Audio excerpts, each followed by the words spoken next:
ఓడిన చోటే ఇశ్రాయేలు ప్రజలు గెలిచారు. సంగమా, ఈ రాత్రి వాక్యం వింటున్న దేవుని పిల్లలరా, దేవుని వాక్యాన్ని పట్టుకొని ఈ వాగ్దానం మీద ఆధారపడుతూ వాక్యం వినండి. ఒకవేళ 2024 వరకు ఏ రంగంలో చూసినా ఓడిపోయిన వాడివేనేమో. పిల్లల్ని పెంచే విషయంలో, ఉద్యోగ విషయంలో, వ్యాపార విషయంలో నీ చేత్తో ఏది తలపెట్టినా ఓటమి ఓటమి ఓటమి తప్ప బ్రతుకులో ఎక్కడ జయాన్ని పొందలేక అపజయాల బాటలో నీ జీవిత యాత్ర సాగుతూ వచ్చిందేమో. నీ దేవుడు ఎవరో తెలుసా? ఓడిపోయిన చోటే నిన్ను గెలిపించేటువంటి దేవుడు. ఎక్కడ తలదించుకున్నావో, ఎక్కడ అవమాన భారంతో అపజయంతో కృంగిపోయావో, పొందిన చోటే విజయోత్సవంతో మనలను ఊరేగించే గొప్ప దేవుడు, నీవు ఆరాధించే దేవుడు. అద్భుతం చూడండి. 4వ అధ్యాయంలో ఫిలిష్తీయులు ఇశ్రాయేలీయులను ఓడగొట్టారు. ఫిలిష్తీయుల చేతిలో ఓడిపోయారు.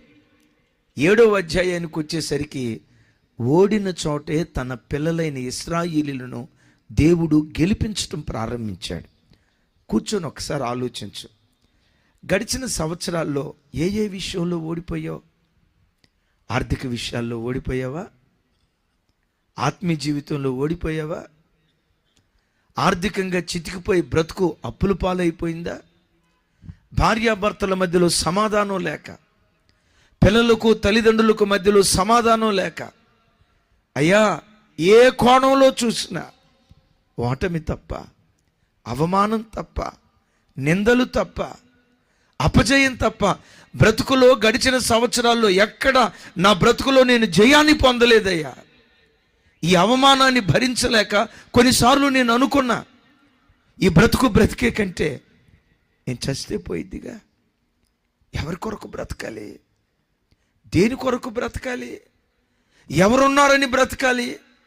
ఏ కోణంలో చూసిన బ్రతుకులో ఓటమి, అవమానం తప్ప నా బ్రతుకులో మరొకటి ఏది మిగలలేదు కదా.